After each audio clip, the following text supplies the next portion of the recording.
چاند کی گردش سے اور اس کی منازل سے حضرت انسان کو کچھ سمجھایا جا رہا ہے کہ جب تو پیدا ہوا تھا تو چاند کی طرح سارا زمانہ تیرا منہ دیکھنے آیا تھا، تو بھی اس وقت لوگوں کی توجہ کا مرکز بن گیا تھا، اور پھر منازل طے کرتا رہا، اور جوانی کی دہلیز پہ جب تم نے قدم رکھا اور تو بدر تمام ہوا، جب شباب کی بجلیاں تیری آنکھوں سے ٹپکنے لگی، تو پھر تیری نظر کا خمار بھی کئیوں کے دل لوٹتا تھا، کئیوں کی نیندیں اچاٹ کر دیتا تھا۔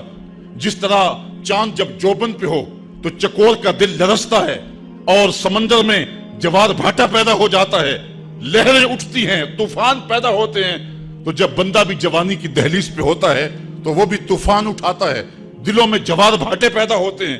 تو وہ لمحے بھی آئے کہ تو نے دلوں کی بستیاں اور دلوں کی دنیا پر ہلچل پیدا کر کے رکھ دی۔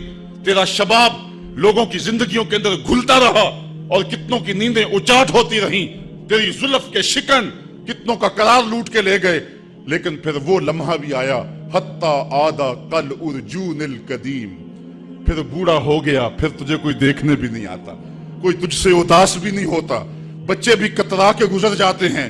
کہا انسان ذرا چاند کی منزلوں کو دیکھ، یہی چاند کتنا پیارا تھا، اور آج اسی چاند کو کوئی دیکھتا بھی نہیں ہے۔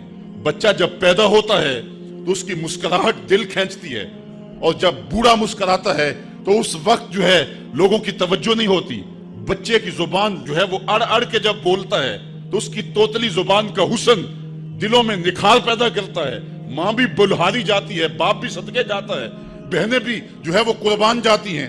تو بچے کا ٹوٹا لہجہ اور توتلی زبان خوشیوں کی ایک لہر ہوتی ہے، لیکن جب بڑھاپے میں فالج کی وجہ سے زبان میں لکنت آ جائے، اب توتلا پن پیدا ہو جائے، اب زبان اٹکنے لگے، تو بچے بھی مذاق اڑاتے ہیں۔ ایک لمحہ وہ تھا کہ زبان توتلی تھی تو حسن تھا، آج لمحہ وہ گیا کہ حتی آدھا کل ارجون القدیم، کھجور کی ٹہنی سے جب پھل توڑ لیا جائے، اب اس ٹہنی کو کون پوچھتا ہے؟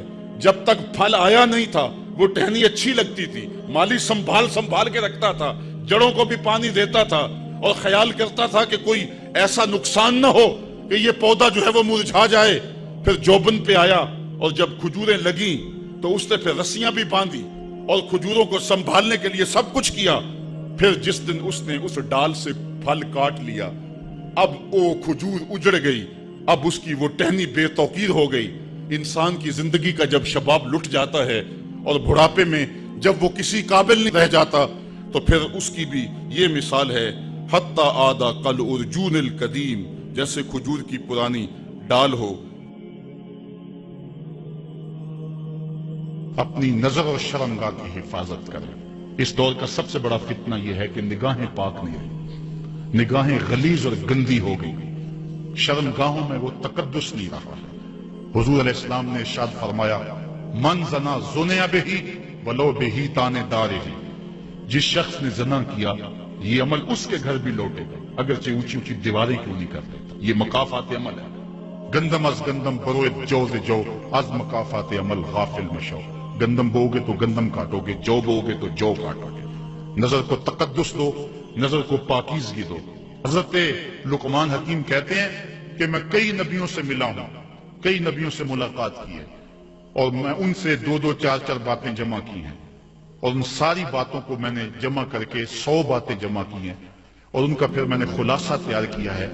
ان میں 8 باتیں الگ کی ہیں۔ ان 8 باتوں میں ایک بات یہ ہے، جب کسی کے گھر جاؤ تو نظر کو حفاظت میں رکھو۔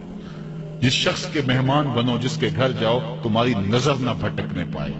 نظر اگر غیر محرم کو شہوت سے دیکھتی ہے، حدیث میں آتا ہے کل قیامت کے دن جہنم کی آگ سے بھر دی جائے گی، وہ سخت رسوا ہوگا۔